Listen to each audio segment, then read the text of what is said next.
So this was originally developed as part of my master's class. Already great at this. Oh, so it's But this is like the basic one, so it's fine. I'm even better now. no, I think what you're saying is that it's good. Ooh, I started off with a quiz too, it's great.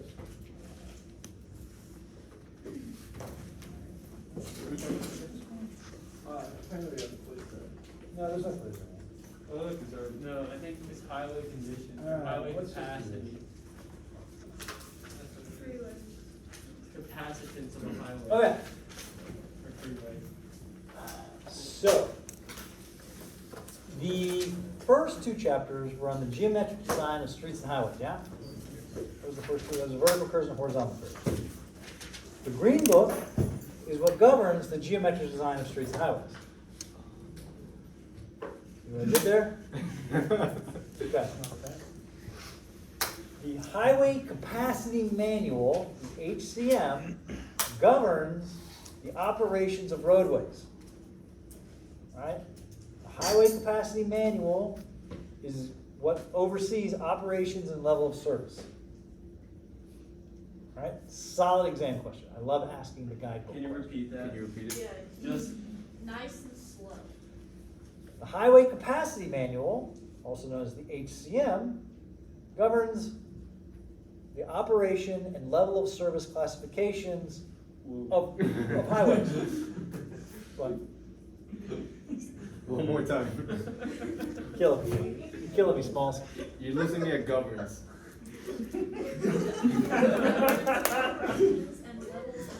I don't need verbatim. Just say operations. Anything to do with operations or level of service is controlled by the Highway Capacity Manual.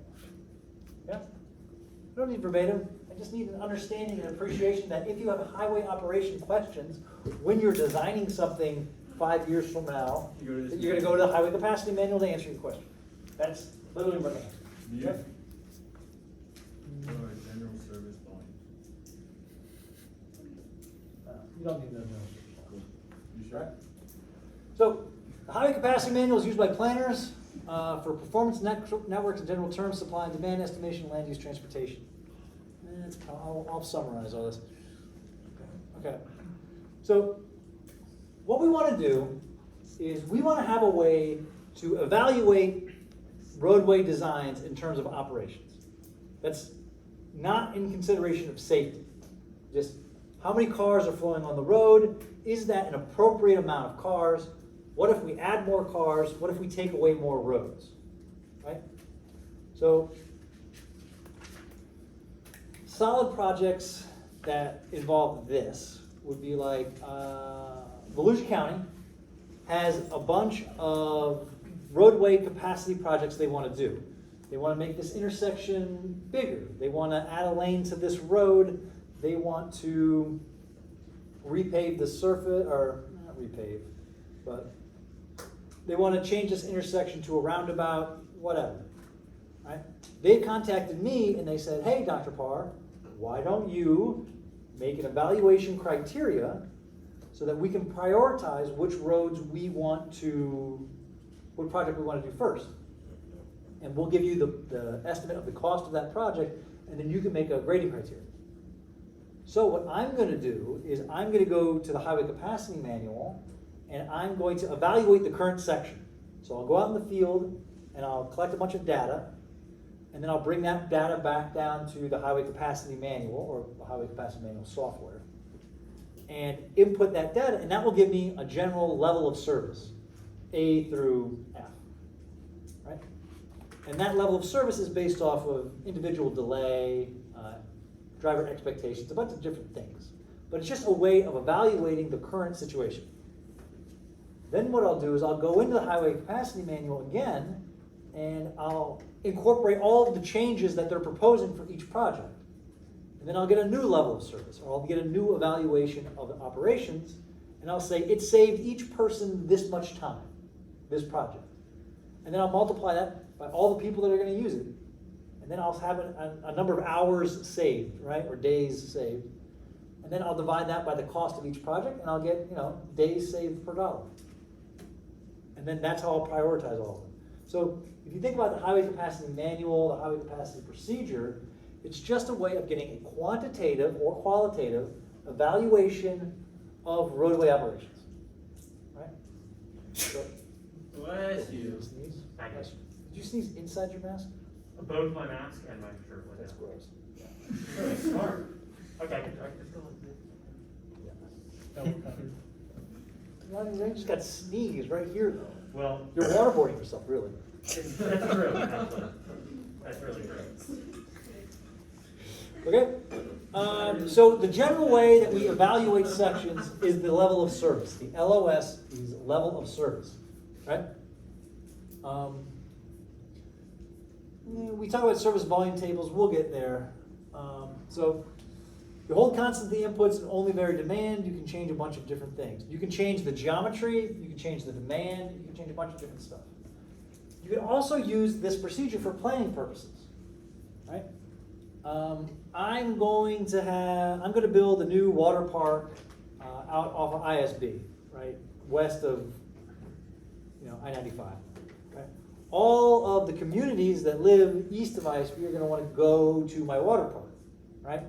So I can estimate how many trips, and then I can estimate whether I need to re-signal some of the lights, whether I need to add a lane to the road, whether I should address any problems by the generation of these trips.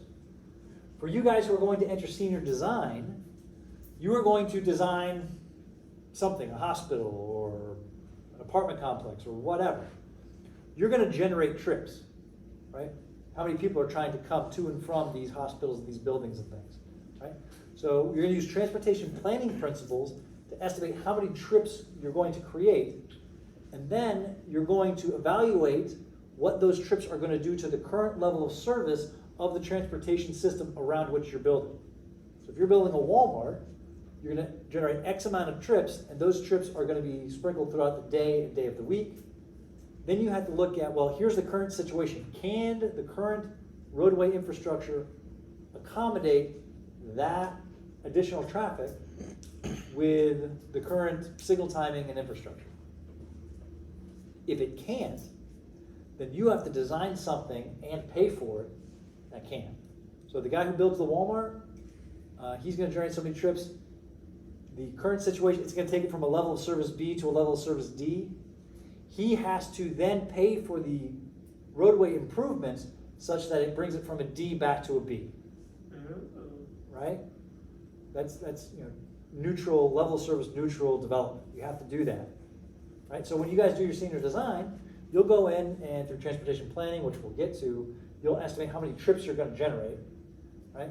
And then you're going to evaluate the current level of service, and then you're going to put in the new trips, and you're going to get a new level of service. And then if you have to do something, then you're going to introduce a new infrastructure change or a new change that's going to bring that level of service back up to where it was before or better. And that's going to be the whole transportation, that's a traffic impact study, and that's going to be your whole transportation section of your senior design project. Okay? So, what we're going to talk about now are freeway segments. What's the difference between a freeway and a highway? Limited access. Ooh, did we already talk about this? Yes. Yeah. That's the difference. It's a good question. It's a good answer. Maybe that'll be on the next test. Right? So we are going to talk about the level of service of a freeway.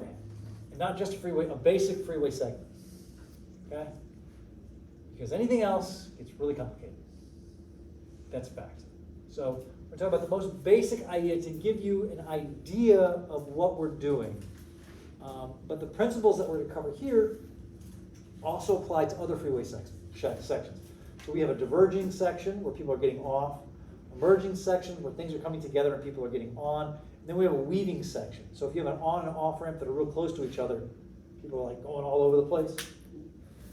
That's a weaving section, right? And that impacts. So each one of those has a different procedure outlined in the Highway Capacity Manual for identifying the level of service of those sections. We're going to talk about basic freeway sections.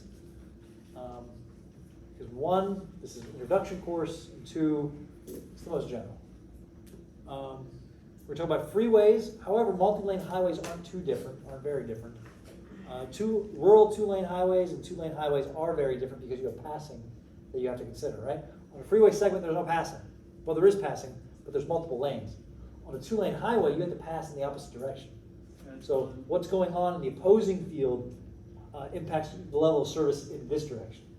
So that's a more complicated procedure, but it's all outlined in the HCM. So if you ever have to do that, just go to the HCM and run through the procedure. It's literally a flow chart. Yes, Is the HCM a free thing, or do you have to pay for it? it's a book. I don't know. It's like this big. There's 3 volumes. I don't know if it was like in the county library. It probably is. It's in our library. I made sure of that. There's probably a PDF on it. I definitely have a PDF. However, I can't share that. Uh, 'Cause that would be illegal. okay.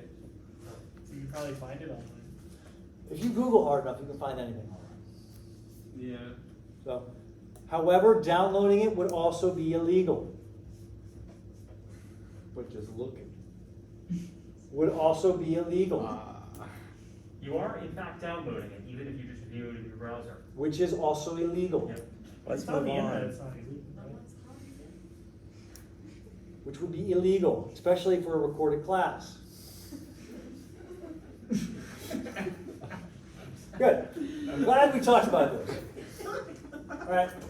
So a separated highway with full control of access, 2 or more lanes in each direction, and exclusive use of traffic.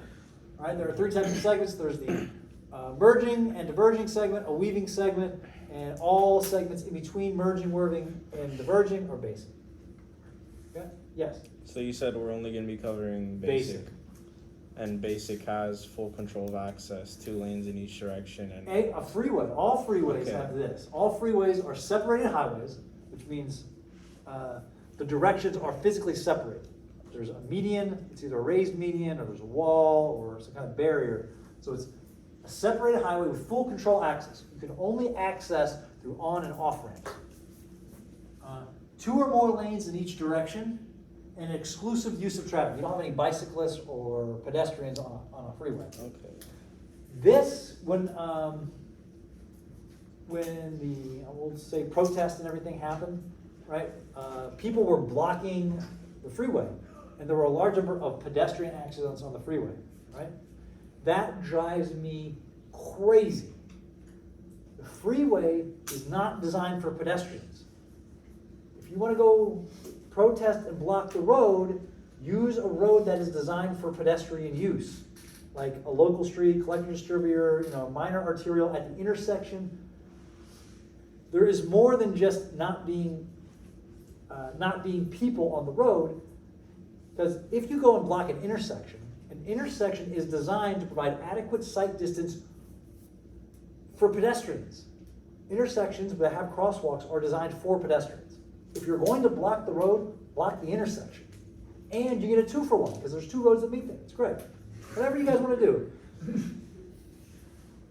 The freeway, drivers are not expecting to see people blocking the freeway. It is very dangerous. So, if you guys want to get crazy and go protest or do whatever you want, that's cool. Fight on, whatever. But don't do it on the freeway, because that's a good way to die. Yeah. So it just irks me to no end that, they were driving on the freeway and they hit you shouldn't be on the freeway. Go block the surface road that has adequate sight distance for these people. That's either here. So, sorry. I'll get off my tangent. And get it going at 20 miles per hour instead of 70 miles. Also, yes. You're more like, Yeah. Look, getting hit by a car at 20 miles per hour is not fun. no, it's not. There's However, so it's a many- whole lot better than getting hit at 45. Yeah, you're dead at 45. A lot of people are dead at 20, but not everyone. Not everything. That is a lot of kinetic energy. Yeah, well, the highway capacity analysis has a breakdown of speeds and the probability of death. Where does it get to like 100 at? I think 0. over 40. Like over- It's like 90. It's like When you get to hitting 90, when you get to 40 miles an hour, it's like 90% or something. Oh. Okay, here's a merging section where vehicles are merging into one way. Here's a diverging section where vehicles are going away, and here is a basic section. Right, that is in between the merging, diverging, and weaving. Okay. So, chapter 10 of the 2010, there's no longer, this 2010 has been updated. I think it's the 2016? Oh, it doesn't really matter. I'm not going to ask you about that. But when you go to reference it, I think I can only legally download the 2010 one, so that's why I have it. Just kidding. The library only had 2010. So, chapter 10 evaluates facilities. Chapter 11 is basic freeway segments. Chapter 12 is weaving. Chapter 13 is merging, diverging. 14 and 50 are not freeways, but multi-lane highways, 2-lane highways respectively. We'll start with chapter 11.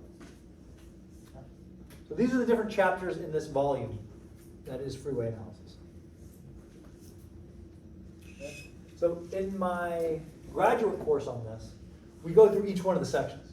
And then we go through intersections and other modes of transportation.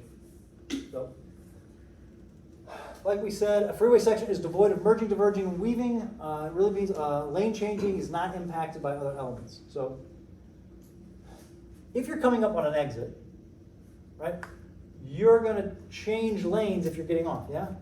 Or you're going to start working your way towards that exit.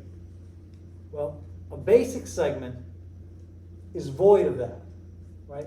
Only lane changing that occurs is based off personal preference. It's not based off origin or destination, right? The segment has uniform characteristics. It's 2 lanes with a shoulder that is, a left side shoulder that is 6 feet and a right side barrier, right? Once you change one of those elements, then we're talking about a new basic segment that is different, right? And then we analyze them individually, okay? Lane changing is instead governed by the desire to pass each other. In general, the influence of a merge and diverge extends 1,500 upstream or downstream, and a weaving extends 500 feet upstream or downstream. What is downstream? Behind you. With the flow. Right? You drive with the stream, so downstream is in front of you. Right? Upstream is behind you. All right? So something that is downstream, like this is 1,500 feet upstream or downstream, and this is 500 feet upstream or downstream. What's a weaving area again? That's when you have a merge and diverge that are closely put together, so it kind of looks like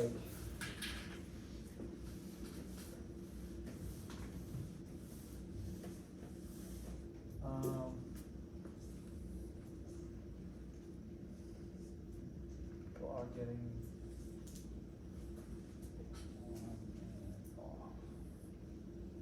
So there you go.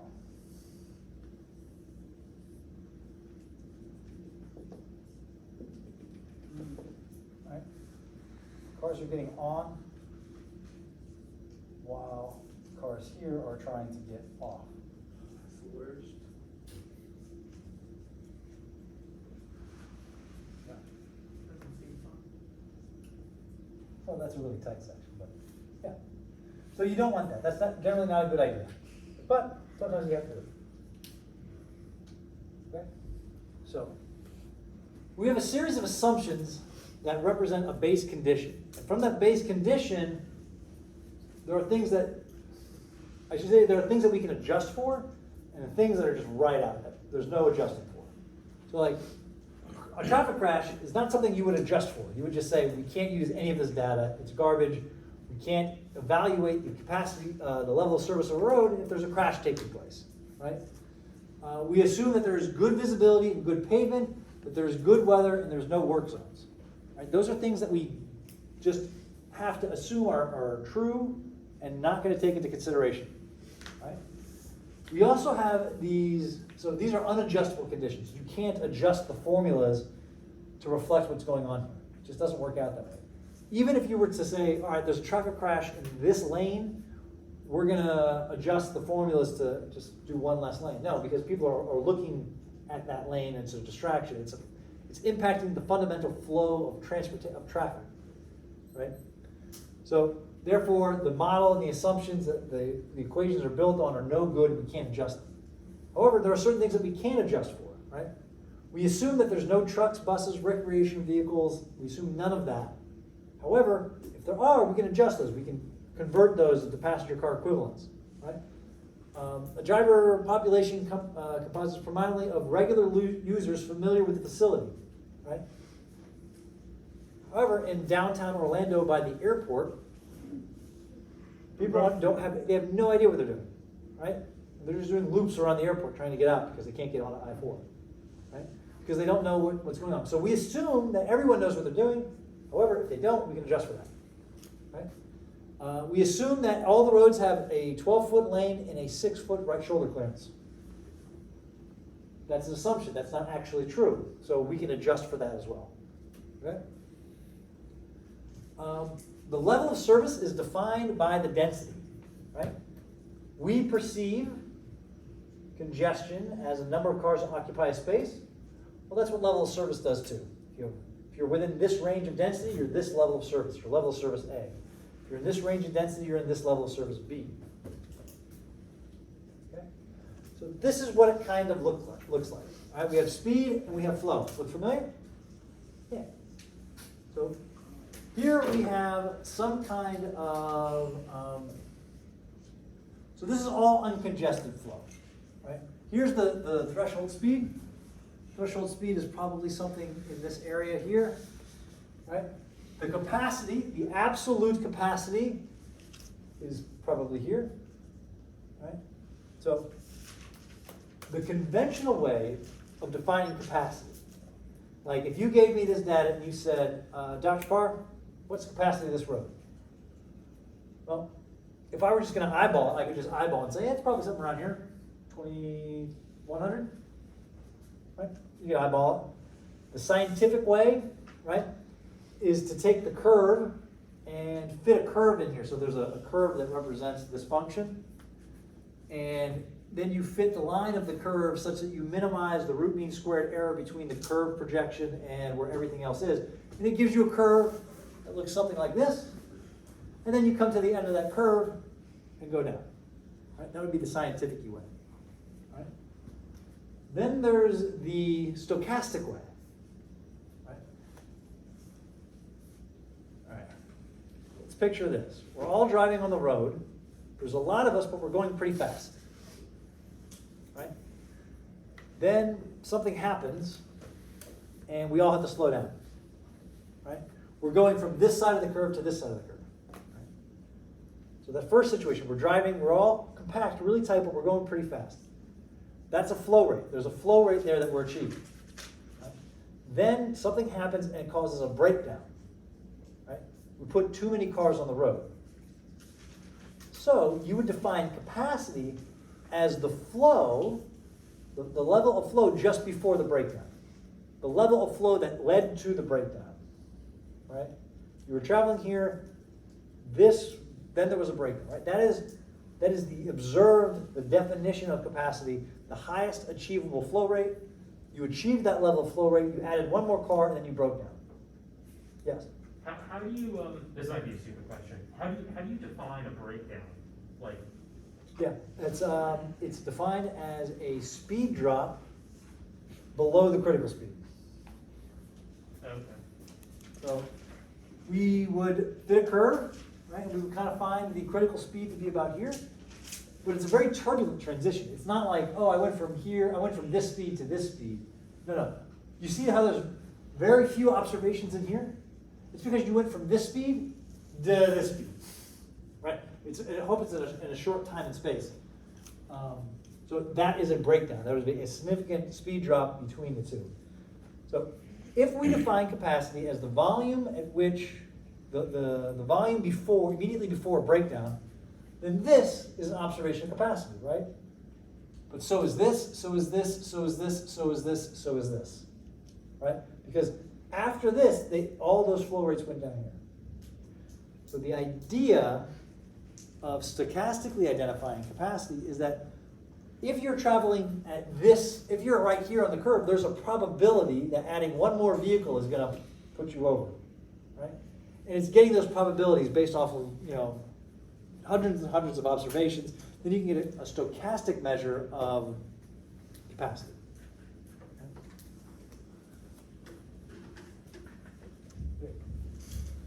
So here we have basic free speed flow curves, right? So basic segment depends on a calibrated speed flow curve. A calibrated speed flow curve, we go back here, calibrated means we took the model and we fit it to this data, right? We fit the model to this data, and that gives us a line that represents the least difference between the root mean squared errors between the observed and the projected line. That make sense? Kind of? Okay. I have a bunch of dots. I'm going to try to fit a line to those dots. All right. This line is an estimate. It represents those dots. Right? The difference between here and here, and the difference between here and here, and the difference between here and here, and here and here, and here and here, right? All of these differences, I'm going to try to minimize the sum of the differences. Right? So I'm going to put the line in such a way that all of these differences cumulatively add up to be the lowest possible number based off the observed data. And that's like the root mean squared error method or whatever. It's a function, a statistical thing that you just plug in.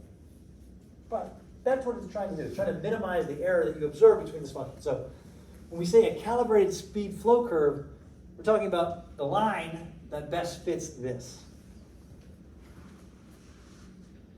So it's based on calibrated speed flow, the two general ranges of the curve. So here's the linear range and the nonlinear range, right? Up to a certain level, these can all be considered linear, right? Then here, after a certain level, it starts to curve. Right?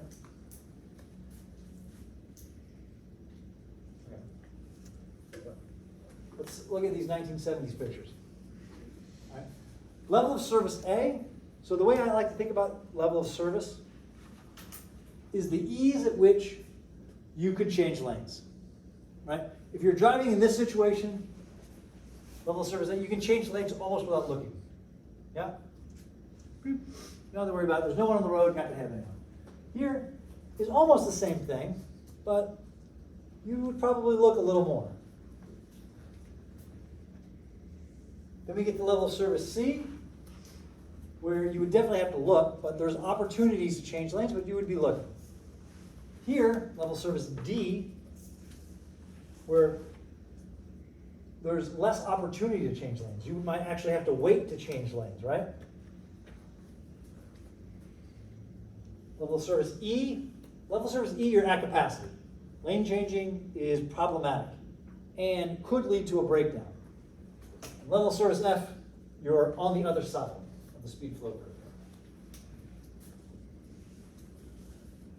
So a lot of times what we'll do is we'll do this, and then we'll do this.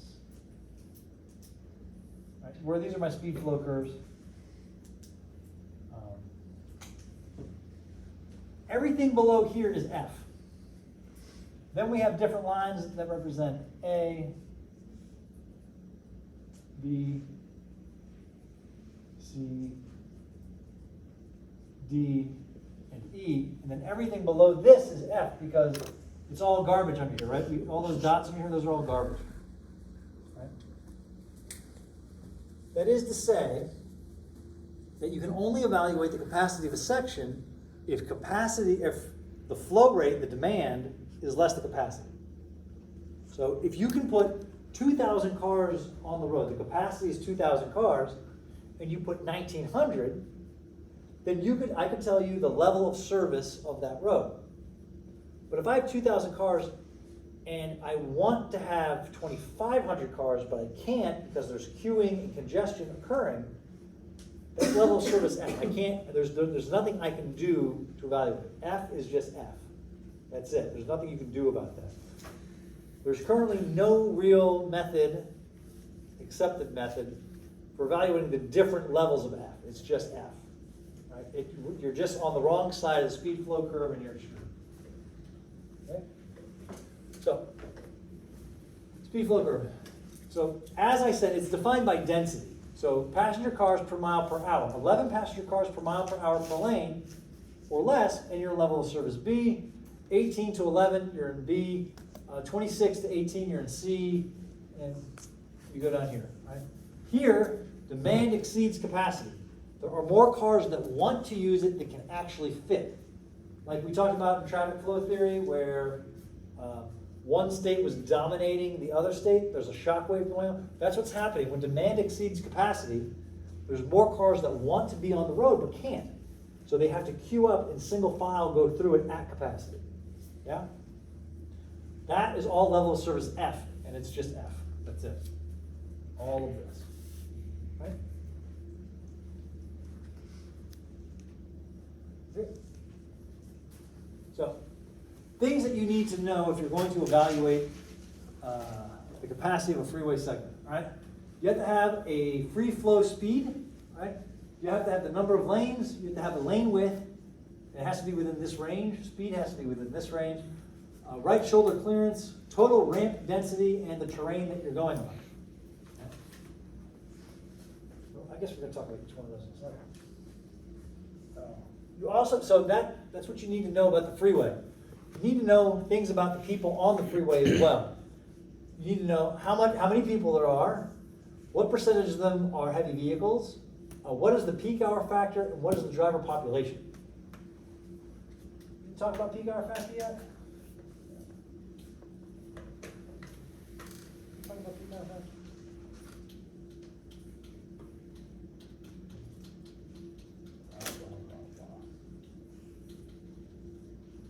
We'll talk about peak hour factor. Okay.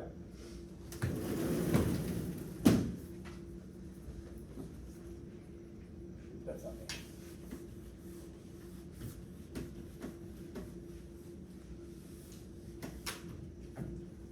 So, peak hour factor is how peaky your traffic is. So,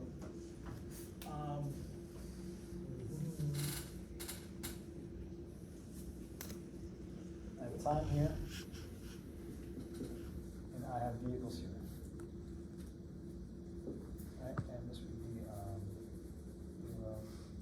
1, let's go. 1, 2, 5.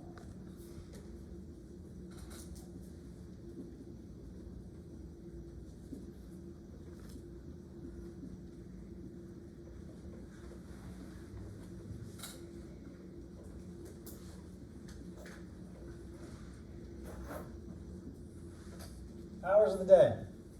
I would say here.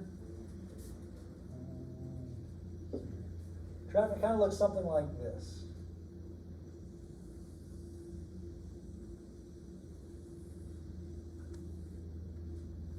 Yeah? Bimodal. Yeah, bimodal. Bunch of people are on the road in the morning. This is what we call AM peak.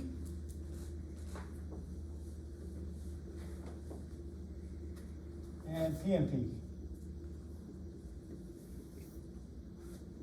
Yeah. So the peak hour would be, in this situation, there's an AM peak and PM peak. But really the peak hour is whichever one's higher of these two. Right? And to be the peak,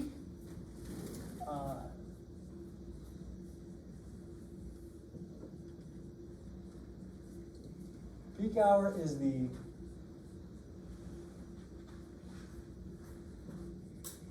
highest volume hour, highest volume 15-minute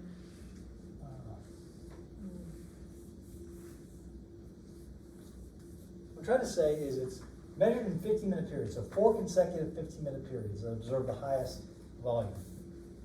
So the peak hour would be the 4 consecutive 15-minute periods.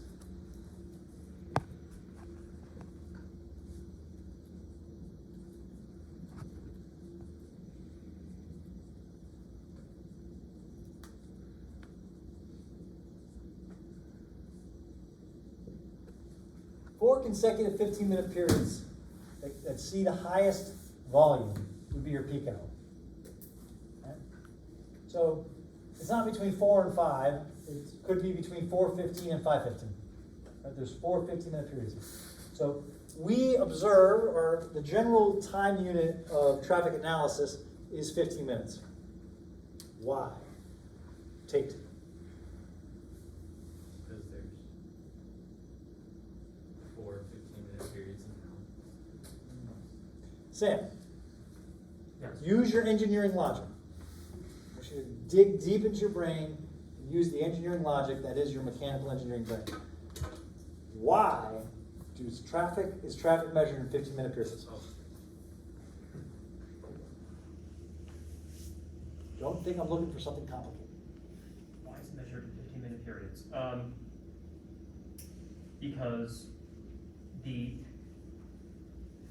peaks are caused, have a symptom, like people getting off of work or people leaving school. That's not, And okay. those times at which those things occur typically occur at even intervals. Overthinking it. Tate, you want to redeem yourself? I was gonna say that. Dana, you want to try? Because they're quarter intervals of an hour. Carr, you raising your hand to try? Sure. That most of them don't drive farther than 15 minutes. You're overthinking it. It's because 20 minutes would have been too long and 10 minutes would have been too short. I like it. It's a good estimate for time. Yeah. 15 minutes. 10 minutes is Long too enough. long. 10 minutes is too short. That's what happens in 10 minutes, not It's just 20 minutes is way too long. Interval. 15. That's it. I can dig it. It's as stupid as that. I don't actually have a real answer for it. I've been asked that question a bunch of times, and that's the only answer that comes up. And if you Google it, that's what comes up. 20 minutes is too long and 10 minutes is too short. So we have the peak hour, right? Generally, we design the road for the peak 15-minute flow rate within that hour. So in here, there are four 15-minute periods.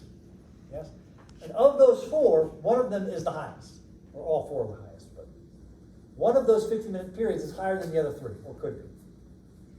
That's the 15-minute period we want to design for.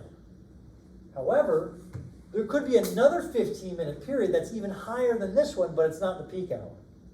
Right? It's just like a 15-minute surge in demand, but it's not accompanied by other surges in demand. You know what I mean? There could be a higher 15 minutes, but it's not the peak hour, so we're not considering it. Right? So, It's kind of like using the least extreme of the two yes. grades. Yes. It's the highest you're going to see in the peak hour. But there could be higher, but we're not designing for those because those are abutted by traffic volumes that are smaller, so it has more time to take care of itself. We don't have to design for it, right? This one is abutted by other 15-minute periods that are also high in demand, so it's going to have more of an impact on the network, right?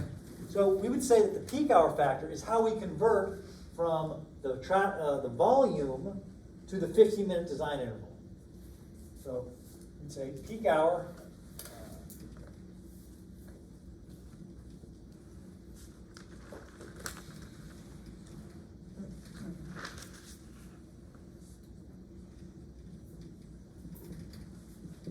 equals the peak hour volume. We'll just do it like this one.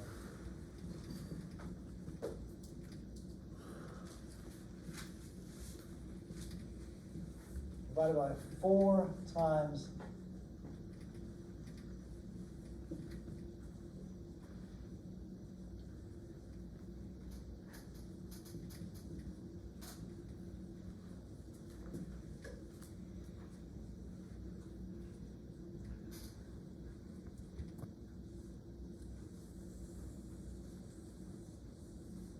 right?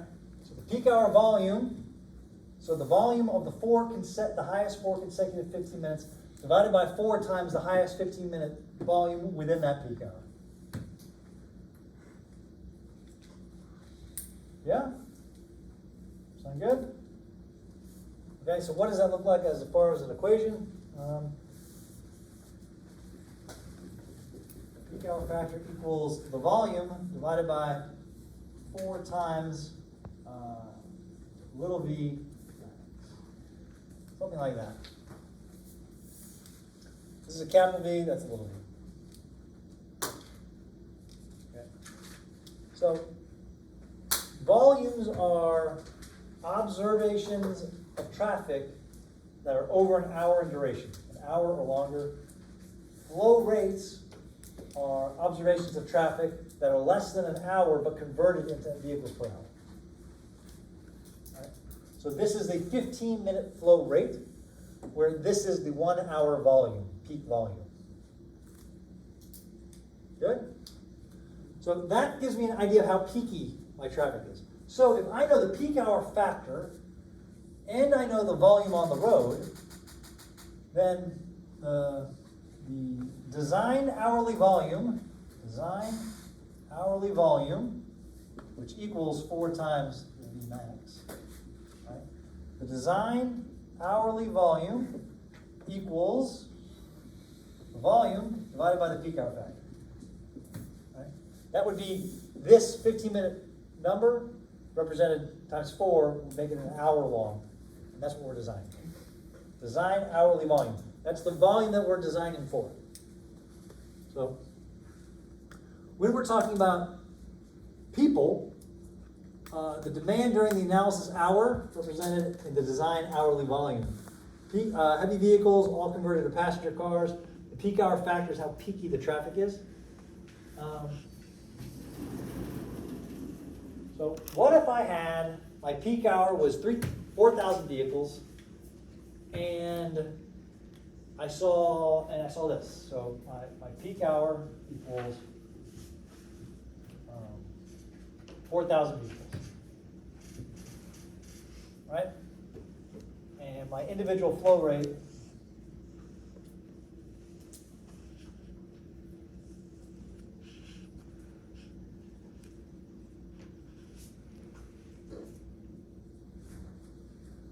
right?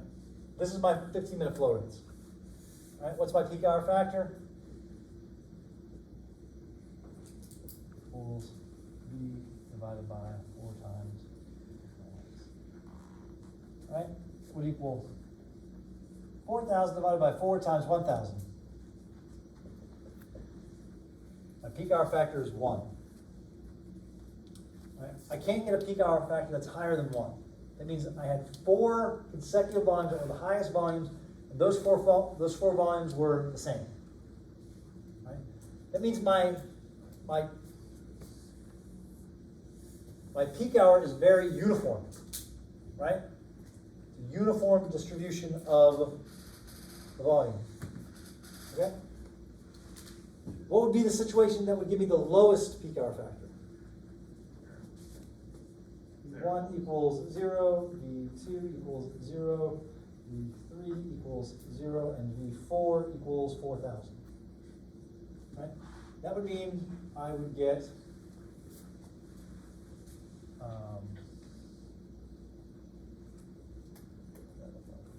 I would get 4,000 divided by 4 times 4,000 equals 0.25. You would never see that, but that would be the peak hour factor. Okay? So if I have this situation, if I know my volume is 4,000 and my peak hour factor is 0.025, I'm going to have to calculate the design hourly volume. Right? Would be 4,000 divided by 0.25. I would have to design for 1,600 vehicles. Or 16,000 vehicles. Right? But generally, it's between like 0.8 something and 1. Right? Here it says, here's the minimum, here's the maximum, but generally you would expect 0.8 to 0.95 or 99 or something like that. Generally they're like that. Depending on the facility, right? Depending on what you're talking about. Okay? Okay. So let's talk about some of the limitations of the highway capacity procedure before we actually do it. All right. Methodology for basic does not apply to special lanes reserved for a single vehicle type. HOV lanes, no, it doesn't apply. Lane control, restricted lane changing, like a no lane changing area. An extended bridge or tunnel, nope.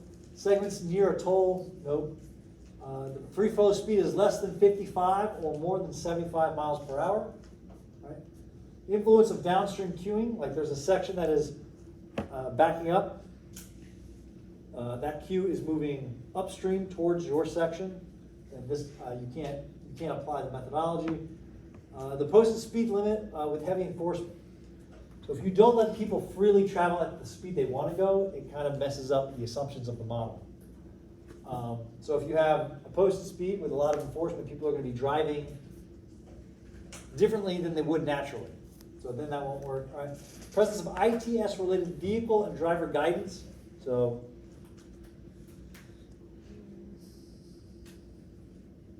I wouldn't say a GPS necessarily counts for that. What would be a good example of that? If you think about connected vehicles, that would kind of screw things up a little bit, right?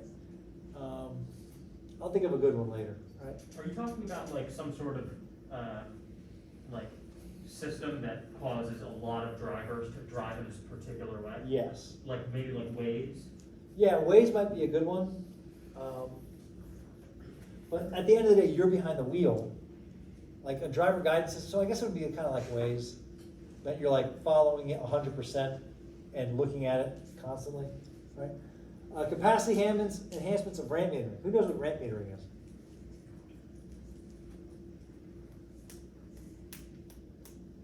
Anyone live outside of the state of Florida? Ever? Yeah. Okay. When you get on the freeway, what do you encounter?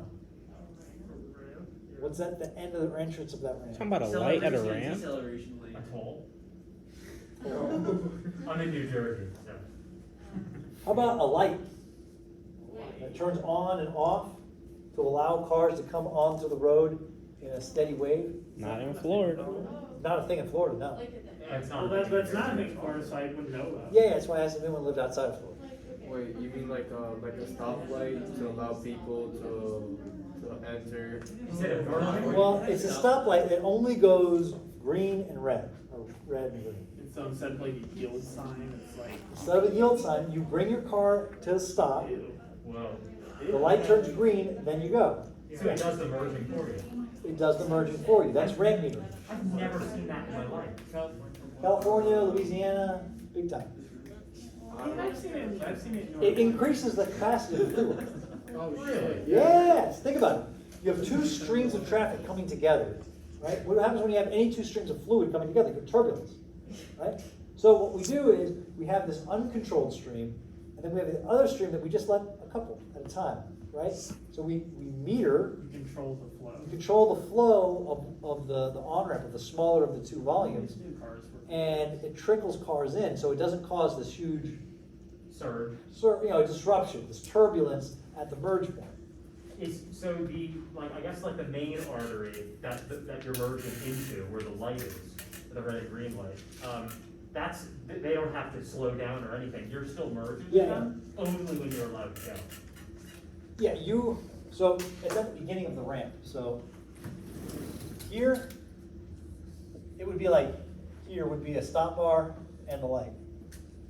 Right? And a car would stop here, and the light would turn green, and then they would go, and then it would turn red, and the next car would come up and stop and wait for its green light. And I've it seen those before. puts them all into waves. So the really smart ones will have upstream detectors over here. Yeah, that's what I was kind of wondering. If it's intelligent in any way. Yeah, so some of them are, right? The really smart ones. They'll have detectors up here, and based on what traffic's doing here is the rate at which it will let vehicles go. We wrote this was years ago now, we wrote a cool paper on this. Yeah. So we used the stochastic definition of capacity, and we calculated the cost of adding one more vehicle to the probability that it would break down. Then we optimize that function, figure out what is the ideal probability of breakdown, and then we meter traffic at the on-ramp to maintain that ideal probability of breakdown. The ideal probability turns out to be about 5% for 5-minute intervals. So about 15% for a 15-minute interval.